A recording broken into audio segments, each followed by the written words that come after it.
Shalom semuanya, selamat malam. Kembali kita bertemu di Rabu malam online Bible Study. Malam ini adalah sesi ke-40 dengan tema Mimpi Yusuf. Ada banyak orang kalau mendengar judul ini, saya sudah tahu begitu, ya. Tapi kalau orang yang sudah biasa ikut online Bible Study akan tahu ada kisi-kisi yang tidak terduga kadang-kadang. Malam ini juga sama. Kita akan lihat, kita akan belajar, telusuri kembali ayat-ayat Alkitab, tentu saja lebih lengkap. Untuk itu mari kita berdoa lebih dahulu. Mari kita berdoa. Bapa di surga, hidup kami adalah milik-Mu. Biarlah kami boleh belajar seturut kehendak Tuhan. Kami tidak mau hidup kami salah arah. Dan kami juga tidak mau kami salah mengerti. Untuk itu mohon berkat-Mu turun atas kami. Berkati program ini, berkati mulut hamba-Mu ini untuk menyampaikan kebenaran. Kami mau belajar terus dan kami sangat bahagia bisa belajar kebenaran. Hanya di dalam nama Tuhan Yesus Kristus kami berdoa dan mengucap syukur. Amin. Amin. Bapak Ibu sekalian, seperti sudah saya sampaikan di awal, malam ini adalah sesi ke-40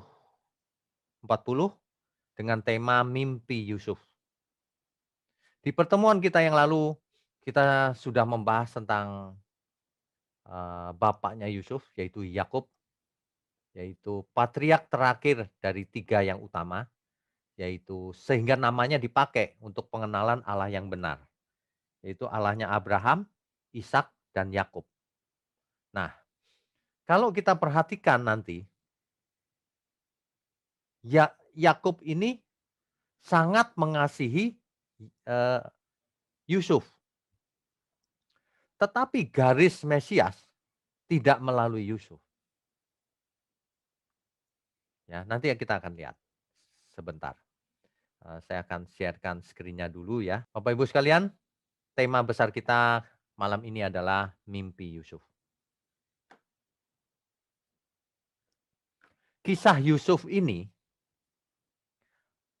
akan mengantarkan kita pada kisah historis, kisah sejarah yang sangat terkenal, yang berulang kali difilmkan dari zaman ke zaman, yaitu Exodus, kisah keluarnya bangsa Israel dari Mesir. Nah, kisah Yusuf ini adalah kisah bagaimana kok bangsa Israel bisa ada di Mesir. Bagaimana kisahnya mula-mula, kok bisa terjadi bangsa Israel ada di Mesir gitu. Ya, ini dia kisahnya. Exodus adalah analogi sebenarnya. Analogi tentang keselamatan umat manusia. Jika nanti umat Israel keluar dari Mesir dalam kisah ini, itu umat Israel diselamatkan dari perbudakan di Mesir. Perbudakan apa? Perbudakan secara fisik. Sedangkan umat manusia akan diselamatkan dari perbudakan dosa. Begitu ya. Nah, Allah berfirman kepada Yakub untuk tidak takut masuk ke Mesir. Karena ia akan membuat Israel menjadi bangsa yang besar di Mesir. Yang kemudian kembali ke Kanaan. Sesuai perjanjian antara Allah dan Abraham. Nah, ini dia mulanya. Ya. Jadi Bapak Ibu kalau kita lihat silsilah ini, yang sudah kita bahas di sesi kita yang lalu, bahwa garis keturunan Mesias itu Abraham, Ishak, Yakub, lalu nanti akan ke Yehuda. Ini garis yang merah ke bawah ya. Sementara itu kisah kita malam ini adalah kisah Yusuf, yaitu anak ke-11 dari Yakub. Ini skemanya ada ya. Yosef sebelah paling kiri ini, Yusuf, itu adalah anak ke-11 dari Yakub yang didapatnya dari Rahel. Karena Yakub melakukan poligami. Ia punya istri Rahel, Leah, kakaknya Rahel, dan juga hamba-hambanya Rahel maupun Leah. Sedangkan nanti Yusuf akan menurunkan kedua suku juga, Efraim dan Manasye, ya, begitu ya. Jadi jangan lupa silsilahnya ini. Inilah gunanya silsilah. Kalau dulu membaca silsilah untuk apa sih ini? Nah, sekarang sudah mengerti. Silsilah inilah yang menjelaskan garis keturunan keselamatan manusia itu nanti sampai kepada Mesias dan kisah-kisah yang berhubungan dengan itu, ya.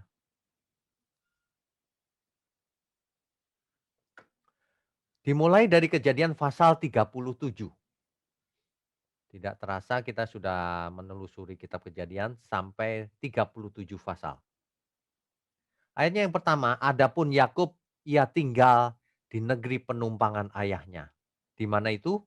Di tanah Kanaan. Kalau Bapak Ibu lihat apa namanya? Peta, Kanaan itu ada di sini nih. Di sebelah kiri dari Laut Mati dan sampai ke utara, ya. Ini ada Kanaan. Jadi Kanaan itu kalau zaman sekarang ya Palestina, Israel gitu, ya. Eh sebentar, saya mau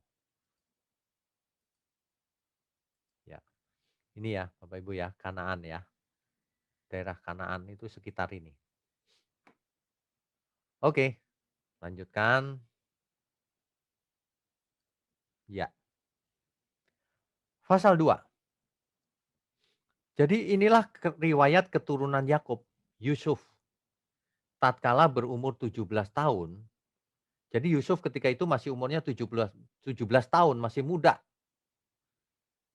Biasa mengembalakan kambing domba bersama-sama dengan saudara-saudaranya, anak-anak Bilha dan Zilpa. Bapak Ibu kalau masih ingat skema yang tadi, Bilha dan Zilpa itu adalah anak dari eh, istri Yakub yang berasal dari hambanya Lea maupun Rahel. Jadi ini anak-anak Bilha dan Zilpa, ya. Dan Yusuf menyampaikan kepada ayahnya kabar tentang kejahatan saudara-saudaranya. Bapak Ibu kalau teliti membaca Alkitab, tentu bertanya-tanya. Baru ayat 2 kok Yusuf sudah melaporkan ke bapaknya bahwa saudara-saudaranya itu jahat. Di bahasa Indonesia ini tidak terlihat ya, mengapa demikian ya. Tapi kalau kita lihat teks Ibraninya dan konteksnya, maka kita akan mengerti bahwa itu sebenarnya pekerjaan itu harus dilakukan oleh kakak-kakaknya. Tapi kakak-kakaknya ini menggunakan Yusuf dan anak-anak dari hamba-hamba Lea dan Rahel. Rupanya Yusuf ini dibully kalau kita boleh pakai bahasa sekarang. Disuruh-suruh gitu sama kakak-kakaknya itu. Kakaknya nggak mau kerja. Yusuf yang disuruh dengan saudara-saudaranya yang dari hamba-hambanya yang masih muda. Nah, inilah yang dilaporkan Yusuf kepada ayahnya. Bahwa kakak-kakaknya itu jahat. Suka menganggap enteng, remeh, dan membuli. Kira-kira begitu kalau mau diterjemahkan secara bebas. Jadi Bapak Ibu, kalau kita bisa mengerti konteksnya dengan suasananya, kita akan bisa lebih menghayati kisah ini. Karena anak Yakub 12 dan dari 4 istri, maka jadi masalah, ya. Itu yang terjadi. Jadi Yusuf melaporkan ke bapaknya. Coba Bapak Ibu bayangkan tuh kejadian itu, ya. Kemudian ayat 3. Israel lebih mengasihi Yusuf. Ingat kalau kita mendengar kata Israel tuh maksudnya Yakub. Israel lebih mengasihi mengasihi Yusuf dari semua anaknya yang lain. Rupanya Yusuf ini anak yang paling dikasihi oleh Yakub. Sebab Yusuf itulah anaknya yang lahir pada masa tuanya. Dan ia menyuruh membuat jubah yang maha indah bagi dia. Terjemahan jubah yang maha indah ini membingungkan. Jubah apa yang maha indah? Gitu ya. Dalam bahasa Ibrani disebut ketonet pashim. Ketonet pashim ini kalau mau diterjemahkan secara bebas, artinya jubah yang berwarna-warni, yang modis, yang indah, yang bagus sekali. Yang bahannya juga bagus, warna-warni. Kalau saudara-saudaranya pakai jubah yang sederhana, tidak warna-warni. Ini jubah yang mahal tentunya, istimewa. Tanda bahwa ia adalah orang istimewa. Di di antara kakak-kakaknya, ia yang paling istimewa, Yusuf. Karena Yakub menunjukkan favoritism. Favoritnya adalah Yusuf. Sebenarnya orang tua nggak boleh begitu juga ya, saudara ya. Ini menimbulkan masalah memang. Nanti kita lihat ya. Oke. Nah, ayat keempat. Setelah dilihat oleh saudara-saudaranya, saudaranya lihat nih kok Yusuf lebih dikasih dari semua saudaranya ya. Maka bencilah mereka. Dicatat oleh Alkitab loh ini. Maka kakak-kakak dari Yusuf benci kepadanya dan tidak mau menyapanya dengan ramah.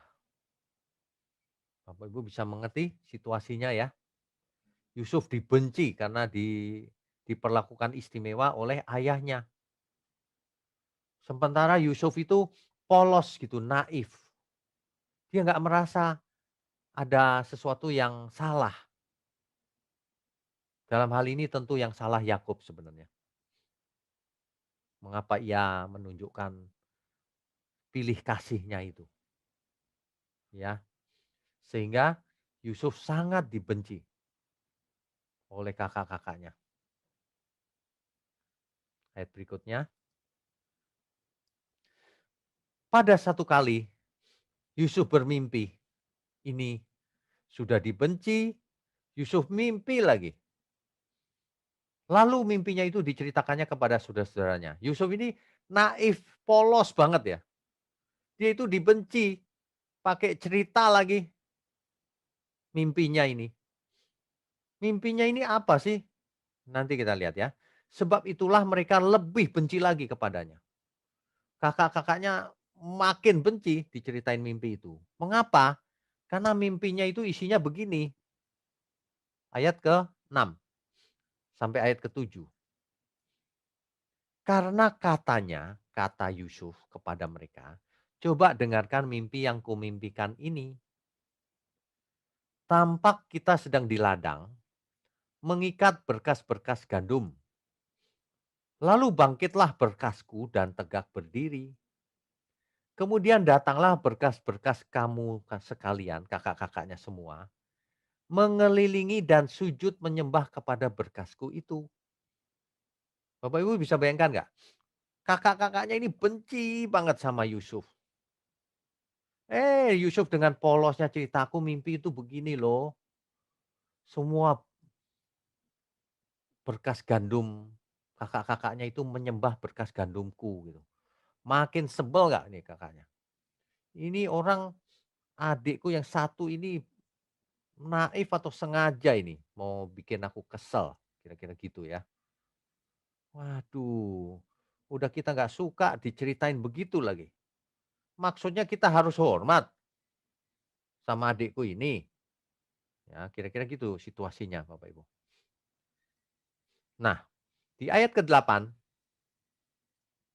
lalu saudara-saudaranya berkata kepadanya, apakah engkau ingin menjadi raja atas kami? Kamu mau jadi raja?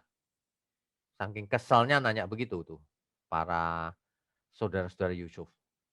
Apakah engkau ingin berkuasa atas kami? Jadi makin bencilah mereka kepadanya karena mimpinya dan karena perkataannya itu. Makin benci lagi, memuncak bencinya. Ayat berikutnya, ayat 9. Lalu Yusuf mimpi lagi. Yusuf mimpi lagi. Lalu ia memimpikan pula mimpi yang lain. Diceritain lagi ke saudara-saudaranya, coba bayangkan. Saudaranya udah gondok gitu ya, kesel. Diceritain terus-menerus mimpi-mimpi ini.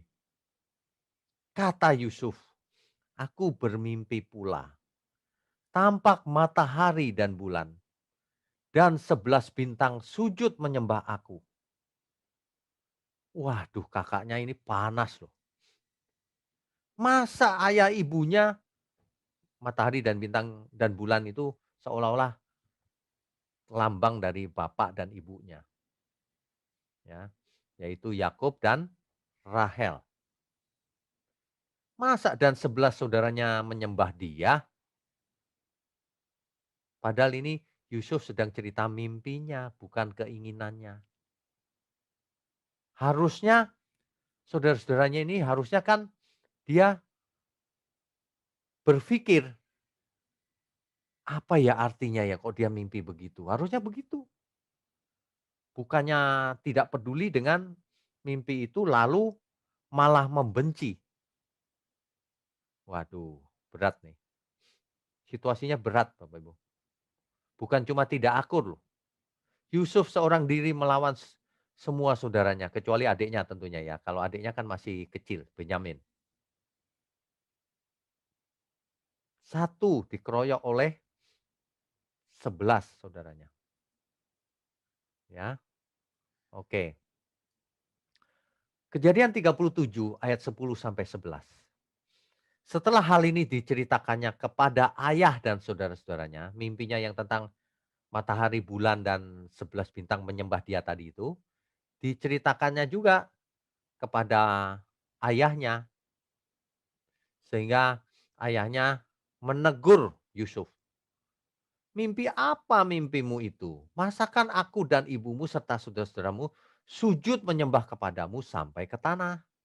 Masa begitu? Maka iri hatilah saudara-saudara kepadanya, tetapi ayahnya menyimpan hal itu dalam hatinya. Kakak-kakaknya makin iri, makin kesel. Tapi Yakub menyimpan dalam hatinya. Ada sesuatu nih. Sebab setiap mimpi di zaman itu memiliki arti. Yakub pernah mimpi melihat tangga ke surga. Sudah kita bahas di sesi yang lalu.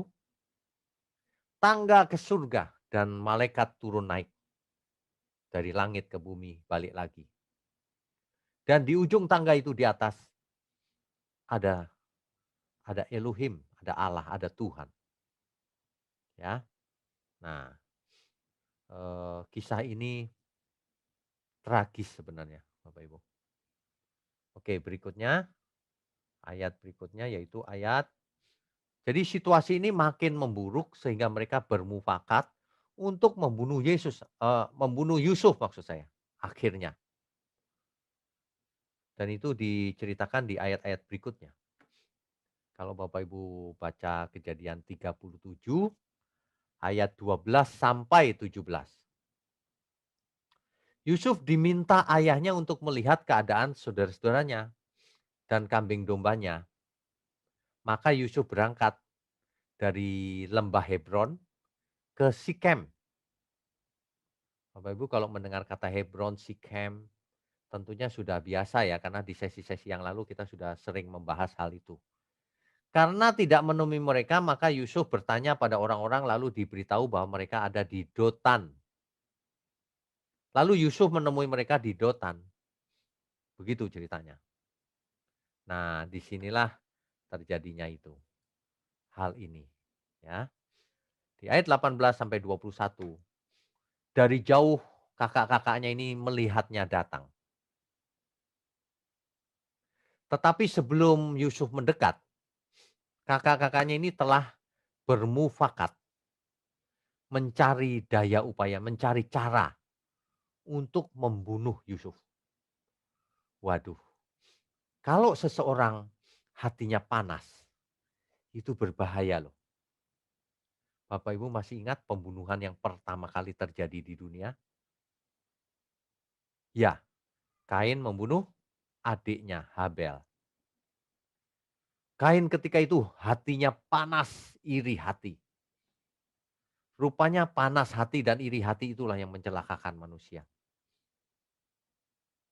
Kain begitu panas tapi Tuhan memperingatkan. Kalau hatimu panas, dosa sudah mengintip di depan pintu. Di sesi-sesi awal kita sudah bahas juga ya. Tetapi kamu harus berkuasa atasnya. Kita harus berkuasa menguasai kodrat dosa. Begitu.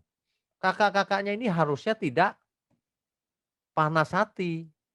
Akhirnya mereka bersepakat mau membunuh Yusuf. Kata mereka seorang kepada yang lain, "Lihat tukang mimpi kita itu datang."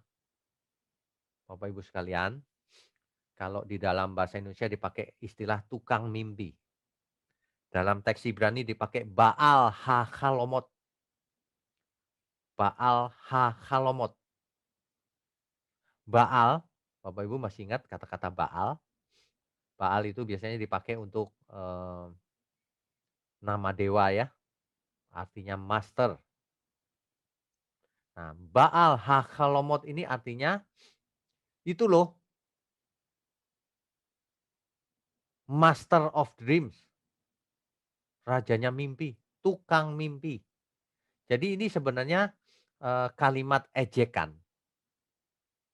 Tuh, tukang mimpi datang tuh, gitu. Jadi mereka benar-benar benci, ingin bunuh. Kalau kalau seseorang sudah tarafnya itu ingin membunuh, waduh, itu sudah kebenciannya memuncak tuh, ya. Nah, sekarang marilah kita bunuh dia. Kalimatnya begitu loh, eksplisit, mari kita bunuh dia. Dan kita lemparkan ke dalam salah satu sumur ini. Lalu kita katakan seekor binatang buas telah menerkamnya. Dan kita akan lihat nanti bagaimana jadinya mimpinya itu. Coba kalau kita bunuh nanti mimpinya apa? Jadi kenyataan. Nah, kira-kira saudara-saudaranya pada bergunjing satu sama lain seperti itu. Tetapi Bapak Ibu sekalian, justru cara itulah yang nanti mengantarkan Yusuf ke Mesir. Di ayat 21 dan 22, Ruben, yaitu anak tertua Israel, anak tertua dari Yakub, dari istrinya Lea tentunya, itu tidak setuju untuk membunuh Yusuf. Ia bahkan ingin menyelamatkannya. Bapak Ibu bisa baca Kejadian 37 ayat 21 sampai 22. Ruben berkata kepada saudara-saudaranya supaya Yusuf dibuang ke sumur aja. Nah, nanti diam-diam Ruben mau ambil Yusuf dari sumur itu dan dikembalikan ke ayahnya. Begitu rencana Ruben. Tapi rupanya Yusuf kemudian dilucuti jubahnya dan ia dibuang ke sumur.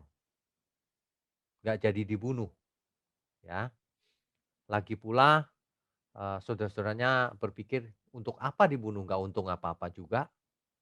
Nah, akhirnya Yusuf dijual kepada orang Ismail dengan harga 20 sikal perak. Lalu dibawa ke Mesir oleh orang Ismail tadi. Ya, ini ayat 23 sampai 28. Ketika Ruben kembali, rupanya Ruben setelah berkata bahwa jangan bunuh Yusuf, dibuang ke sumur aja, ia pergi. Mungkin ngurusin kambing domba kali ya, supaya tidak bercecer. Nah, ketika Ruben kembali, sudah terlambat. Yusuf sudah dijual dan Ruben tidak berkutik apa-apa lagi, sudah terlambat. Nah, mereka sekarang harus merencanakan suatu cara bagaimana supaya ayahnya tidak marah pada mereka. Nah, mereka mengakali hal itu. Lalu mereka mencelupkan jubah Yusuf ke darah kambing. untuk ditunjukkan kepada bapak mereka yaitu Yakub, agar Yakub menyangka Yusuf dimakan binatang buas. Perhatikan Bapak Ibu, salah dosa selalu disambung dengan dosa yang lain. Untuk menutupi dosa yang satu selalu disambung dengan dosa yang lain. Biasanya manusia begitu. Untuk menutupi perbuatannya menjual adiknya itu, kakak-kakaknya menipu bapaknya dengan akal-akalan ini. Ya, dosa dilanjutkan dengan dosa. Biasanya begitu. Melihat hal ini Yakub sangat berduka. Coba kita baca bagaimana Yakub berduka. Kejadian 37 ayat 34 dan 35. Kejadian pasal 37 ayat 34 dan 35. Saya bacakan ya. Dan Yakub mengoyakkan jubahnya. Jubahnya itu dikoyakkan tanda bahwa ia sangat bersedih hati. Ia terguncang. Lalu mengenakan kain kabung. Ia sedang berkabung karena anaknya mati. Anak satu-satunya yang ia sangat paling dikasihi. Sangat paling ia kasihi. Ya. Lalu mengenakan kain kabung pada pinggangnya dan berkabunglah ia berhari-hari lamanya. Karena anaknya itu. Sekalian anaknya laki-laki dan perempuan berusaha menghiburkan dia. Rupanya anak-anaknya laki-laki dan perempuan berusaha menghibur Yakub. Tetapi ia menolak untuk dihibur. Katanya begini, tidak, aku akan berkabung sampai aku turun mendapatkan anakku ke dalam dunia orang mati. Ini suatu ekspresi Bapak Ibu. Aku nggak mau dihibur sampai aku mau menemukan dia di dunia orang mati. Suatu ekspresi betapa Yakub sangat sedih dan berkabung. Sangat terpukul dia. Ya, tragis ya hidup ini ya. Demikianlah Yusuf ditangisi oleh ayahnya. Kasihan ya Yakub ya. Ia ditipu oleh anak-anaknya sendiri. Dulu ia menipu bapaknya, sekarang ia ditipu oleh anak-anaknya juga. Ayat 36. Adapun Yusuf, ia dijual oleh orang Midian itu ke Mesir.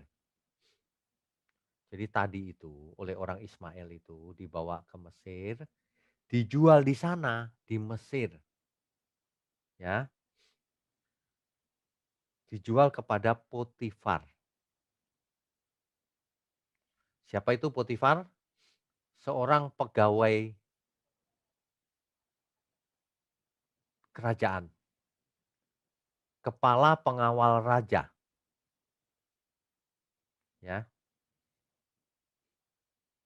Pegawai istana Firaun. Kepala pengawal raja. Sampailah Yusuf di Mesir dengan cara itu. Rupanya setiap tragedi itu belum selesai ceritanya. Kelihatannya tragedi ini. Tapi di balik tragedi seringkali terjadi maksud yang baik. Makanya kalau zaman sekarang kita belajar kitab Roma 8 ayat 28, Allah turut bekerja dalam segala hal untuk mendatangkan kebaikan bagi orang yang mengasihinya. Kalau hari ini kita sedang kelihatannya sedang ada masalah, jangan takut. Sebab kita dididik melalui masalah yang terjadi dalam hidup kita. Dalam kekurangan kita, kita pun dididik. Bahkan kalau kita sukses pun hati-hati, itu justru berbahaya. Seringkali orang sukses malah lengah. Ya, coba kita lanjutkan dulu. Mimpi. Di dalam budaya kuno, mimpi itu dianggap sebagai sarana atau alat para dewa berkomunikasi dengan manusia. Itu di budaya zaman kuno begitu, di dongeng-dongeng juga begitu. Jadi kalau sang dewa mau berkomunikasi dengan manusia seringkali lewat mimpi. Di zamannya eh, Yakub itu juga sama. Nah, di zamannya Israel juga sama. Itulah sebabnya mimpi dianggap sebagai cara Tuhan berkomunikasi dengan umat manusia. Kalau kita baca Alkitab, kita akan sangat banyak menemui kisah di mana manusia bermimpi. Dan di mimpi itulah terjadi dialog antara manusia dan Tuhan. Apakah kita masih ingat di sesi-sesi yang lalu ketika Yakub bermimpi ada tangga menuju surga dari bumi sampai ke surga ke langit dan ada malaikat turun naik. Di puncaknya ada Tuhan. Memang itu mimpi, tetapi kejadian nyatanya juga seperti itu rupanya. Yakub berkata, sesungguhnya Tuhan ada di sini. Makanya disebut Betel, rumah Allah, portal surga, gerbang ke surga. Rupanya Allah hadir waktu itu, tapi bisa dilihat lewat mimpi. Banyak sekali ayat-ayat yang lewat mimpi Tuhan bicaranya. Meskipun Tuhan juga bisa bicara secara langsung. Tuhan bisa berkomunikasi dengan manusia lewat apa saja. Tapi kejadian di Alkitab banyak yang lewat mimpi. Nah, apa yang seringkali disebut penglihatan, itu seringkali juga mimpi. Bisa juga bukan mimpi, tapi seseorang dibuat trans, setengah sadar, sehingga melihat penglihatan. Bisa juga. Jadi soal hal ini sangat menarik kalau bisa didiskusikan. Dulu para nabi pada umumnya menerima pesan Tuhan juga melalui mimpi, pada umumnya. Ya, itu melalui mimpi. Jadi, eee,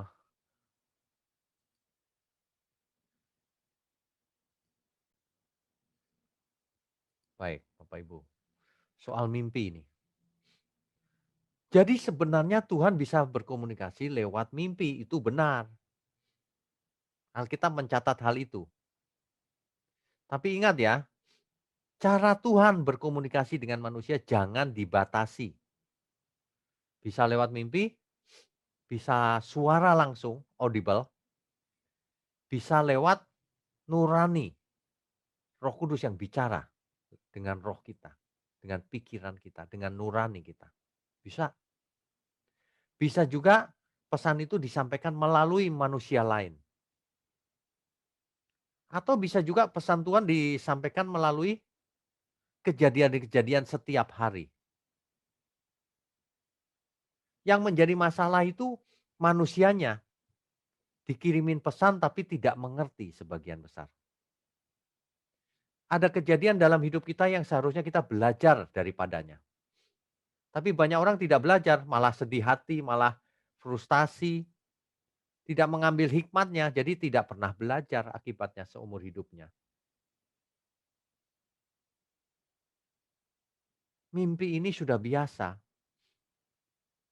Bapak Ibu kalau teliti membaca teks asli Alkitab, Adam ketika Hawa diciptakan dari rusuk Adam, dari sisi Adam, Adam dibuat apa keadaannya? Kalau di Alkitab bahasa Indonesia diterjemahkan dibuat tertidur nyenyak. Teks asli Alkitab memakai kata taderma.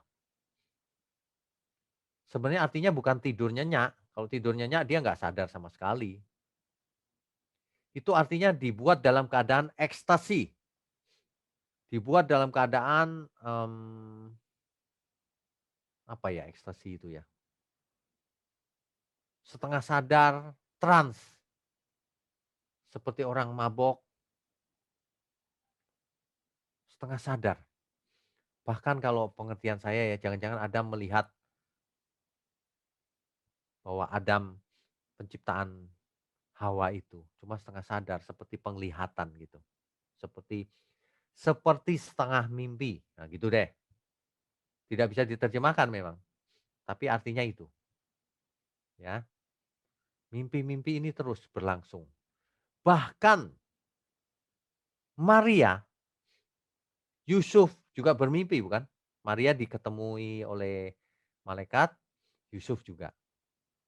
Nah, yang kita perlu berhati-hati adalah jangan melakukan generalisasi.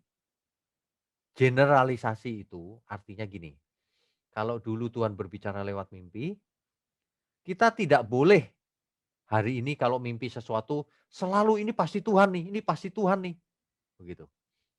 Padahal mimpi zaman sekarang bisa macam-macam, bisa kecapean, bisa karena trauma, banyak pikiran, bisa macam-macam. Belum tentu mimpi dari Tuhan. Bagaimana membedakannya, Pak? Ya, kita harus peka bisa membedakan mana yang benar, mana yang tidak. Jangan sedikit-sedikit mimpi apa lalu diartikan, ini pasti pesan Tuhan gitu. Belum tentu, belum tentu. Bisa juga pesan dari Roh Kudus, bisa. Tapi jangan mengada-ada, nggak mimpi, ngarang-ngarang mimpi. Banyak yang begitu tuh. Aku dibawa ke neraka, aku dibawa ke surga. Yang benar, mimpi atau bukan? Jadi orang itu harus jujur. Kalau memang mimpi, katakan itu mimpi. Alkitab aja jujur. Dalam mimpi Tuhan berfirman. Tapi itu maksudnya benar.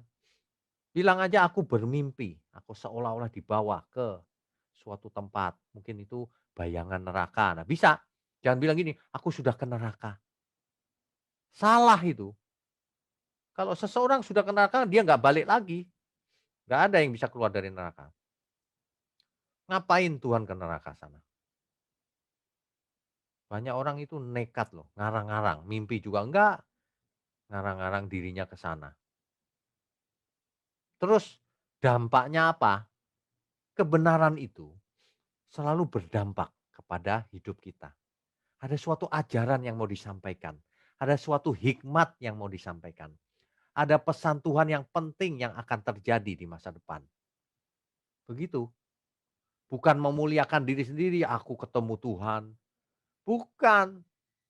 Apa pesannya yang penting? Kamunya mah nggak penting, kitanya mah nggak penting. Apa pesan buat kita semua? Itu yang penting. Jangan setiap mimpi dianggap pesan Tuhan. Contoh ya Bapak Ibu ya, contoh. Saya itu sering bermimpi juga.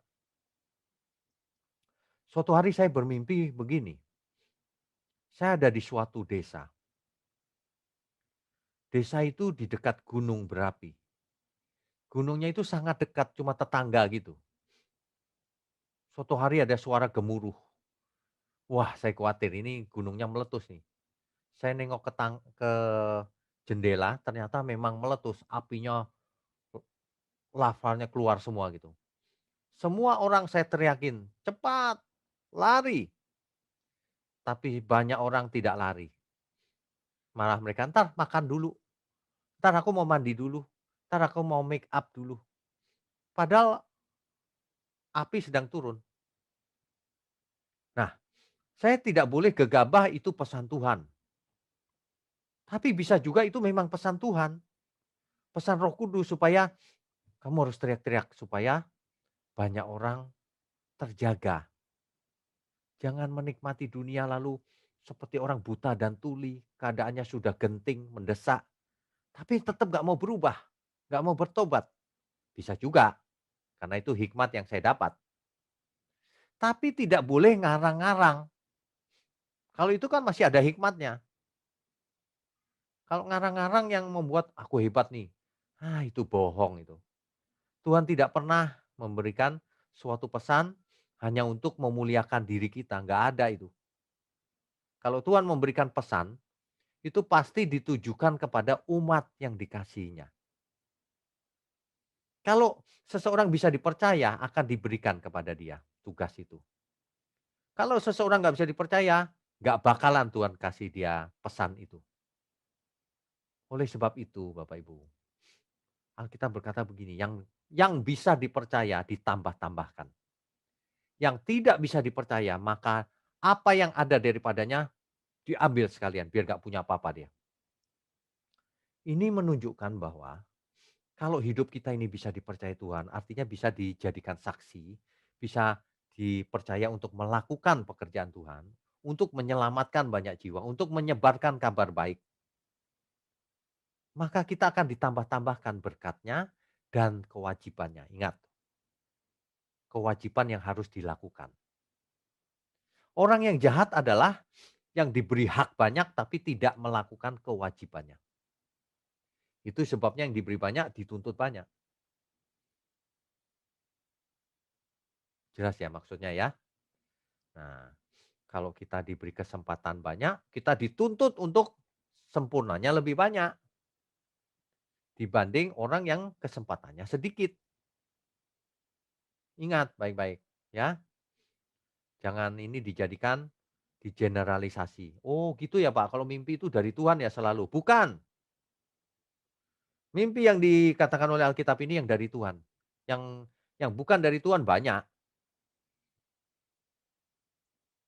Manusia itu aneh loh. Zaman dulu kalau ada orang mimpi ya, waduh, orang yang suka judi langsung beli nomor itu. Saya nggak tahu pikirannya dari mana itu. Hari ini kalau kita peka, Bapak Ibu. Jika peka, perhatikan baik-baik, nggak bisa jadi rumus umum.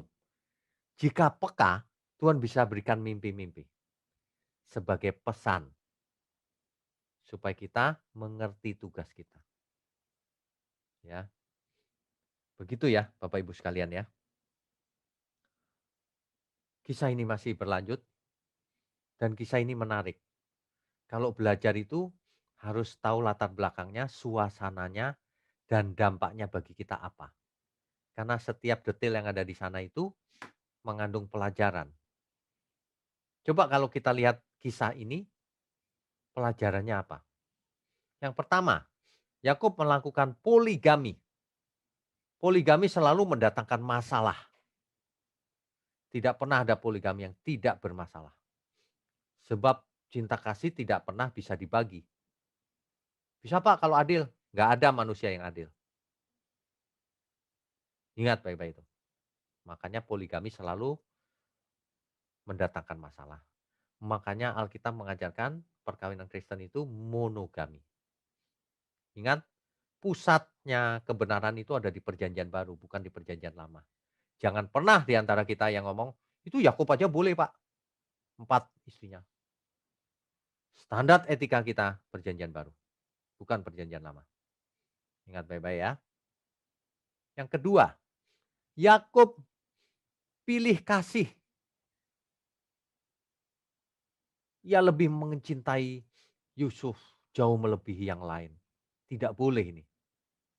Bahkan ia menunjukkan cintanya dengan cara memberikan jubah yang maha indah.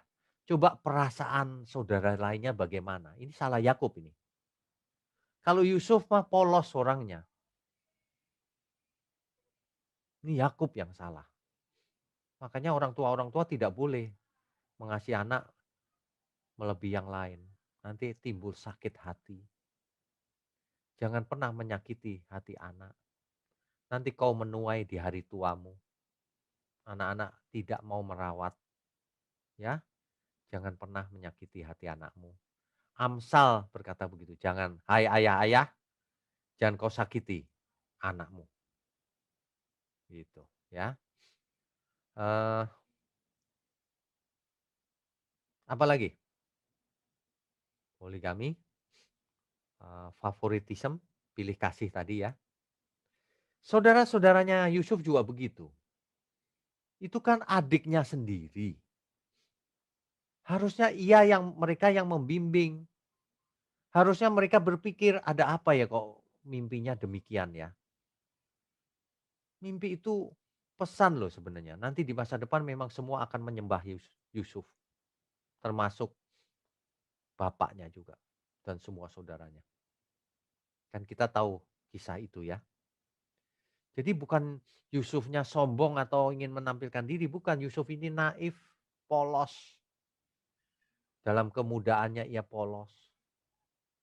Ya, ini keluarga jadi masalah ini memang. Hari ini banyak sekali keluarga yang punya masalah. Orang tua tidak bicara dengan anaknya, anak saling berantem satu sama lain, berebut kekayaan, akhirnya bubar seluruh keluarga. Kita harus belajar. Tidak ada solusi selain kita belajar. Belajar kepada Tuhan. Ya, Bapak Ibu sekalian, kalau kita membaca kisah-kisah perjanjian lama ini adalah kisah nyata, historis. Sebagian untuk diteladani, sebagian untuk tidak diteladani. Ingat baik-baik. Sebagian ada yang baik, sebagian sangat tidak boleh diteladani. Amin, Bapak Ibu. Amin. Kita lanjutkan kisah berikutnya di Rabu depan. Malam ini kita akan lanjutkan dengan masih ada 10 menit ya. Boleh tanya jawab 10 menit saja. Ya, mari silakan. Co-host tolong dibuka kalau ada yang bertanya. Iya, baik. Kita sambung dengan sesi tanya jawab. Yang pertama ada Bapak Irwan Rusli. Silakan Pak Irwan. Shalom Pak Wigno. Shalom Pak Irwan. Pertanyaan saya adalah, jadi mimpi itu bisa kita sendiri yang mimpi, atau bisa juga orang lain mimpi mengenai kita ya Pak? Lalu bagaimana Bapak bilang mengenai kepekaan?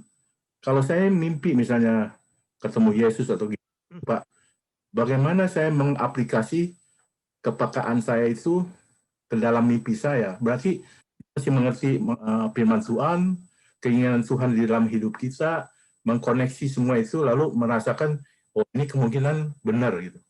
Bisa begitu Pak? Ya, jadi coba kita bayangkan bagaimana kita bisa berkomunikasi dengan anak kita yang masih kecil, misalnya 3 tahun. Lalu kita komunikasinya begini, "Nak, nanti bisnis papa yang sulit ini begini begini begini." Mengerti nggak kira-kira sang anak?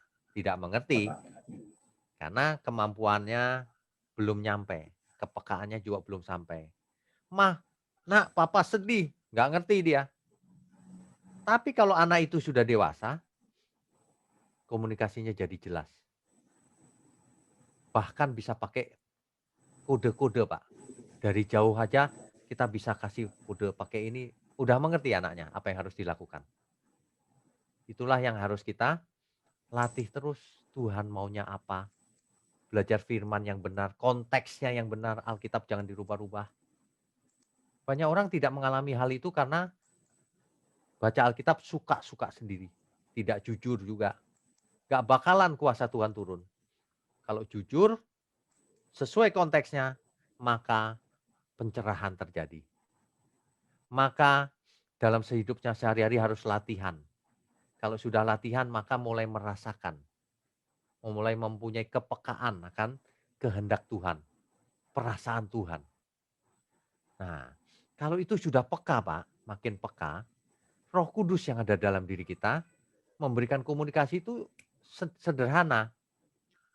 Gak usah panjang lebar gitu. Melalui mimpi sedikit aja kita sudah mengerti, iya mimpi ini untukku, aku ditegur. Mimpi ini untukku, supaya aku lebih berjaga-jaga, supaya aku lebih giat melayani Tuhan sebab banyak orang bandel dan sebagainya. Bisa Pak? Oh mimpi ini aku kecapean nih, nggak ada artinya ini. Ya sudah gitu. Tapi jangan coba-coba aku mau mengartikan mimpi orang lain, nggak bisa, jangan. Jangan jadi tukang ramal ya. Nanti kalau kita pelajari Yusuf ini nanti jadi tukang ramal. Waktu di Mesir. Dan itu diberitahukan oleh Tuhan, bukan karangan dia. Jadi fortune teller yang pertama itu Yusuf. Tapi atas petunjuk Tuhan. Ya. Yang pertama dari yang bisa menerjemahkan mimpi. Oke, begitu Pak Irwan? Pak. Terima kasih Pak. Ya, Tuhan God bless. berkati. God bless. Ada lagi? Silakan. Baik, selanjutnya Ibu Tunik. Silakan, Bu. Bu Tunik dari Malang, silakan. Shalom Pak Wigno. Shalom. Ya Pak, ada yang saya tanyakan. Bentar. Bergema ya. Iya, pakai dua. Oh, jangan Kalau- bergema. Oke, Kalau silakan. pakai laptop tidak, suara saya tidak bisa masuk. Sedangkan kalau pakai HP suaranya kecil gitu Pak. Jadi Oh, pakai dua. oke. Ini sudah jelas nih. Silakan. Ya, ada yang saya mau tanyakan Pak. Nah, Yakub dulu kan menipu kakaknya. Ya. Lalu setelah itu, setelah memiliki anak, giliran anak-anaknya menipu ayahnya. Nah, apakah itu termasuk tabur tua ya Pak? Sebenarnya setiap kita, setiap manusia itu punya kehendak bebas. Jadi kita nggak bisa mengatakan itu tabur tuai juga. Mestinya nggak begitu. Tapi rupanya kejadiannya begitu. Jadi bagi Yakub itu mengingatkan dia dulu dia menipu. Tapi bukan itu tabur tuai. Kalau gitu nanti anak kita yang balas. Nggak juga, nggak begitu. Apalagi zaman sekarang. Jangan dihubungkan. Barang siapa ada di dalam Tuhan, kuasa Tuhan mengalir. Nggak ada balas dendam dan sebagainya, nggak ada. Ya, jelas nggak ya? Atau mungkin itu bisa dikatakan kebetulan atau gimana Pak? Ya, kita nggak bisa pakai kata kebetulan ya. Segala sesuatu bukan kebetulan. Kalau menurut saya itu adalah memang keinginan dari saudara-saudaranya itu karena iri benci kepada Yusuf. Jadi terpaksa ia harus menutupi dosanya itu dengan nipu. Nggak ada cara lain. Iya. Kesalahan Jadi, ada di kakak-kakak Yusuf ini. Nggak boleh dihubungkan dengan dulu, nggak. Cuman saya tadi bicara begini, Yakub tentu tahu dulu aku menipu, sekarang aku ditipu. Gitu kira-kira. Tapi bukan balas dendam ya, bukan. oh iya ya. Ya. Terima kasih Pak Wigno atas Ya. pencerahannya. Ya, Tuhan berkati. Amin. Baik, selanjutnya kepada Bapak Pantas. Silakan, Pak. Pak Pantas atau Ibu Eni, silakan. Halo Pak. Shalom. Pak Wigno, saya mau nanya ya Pak.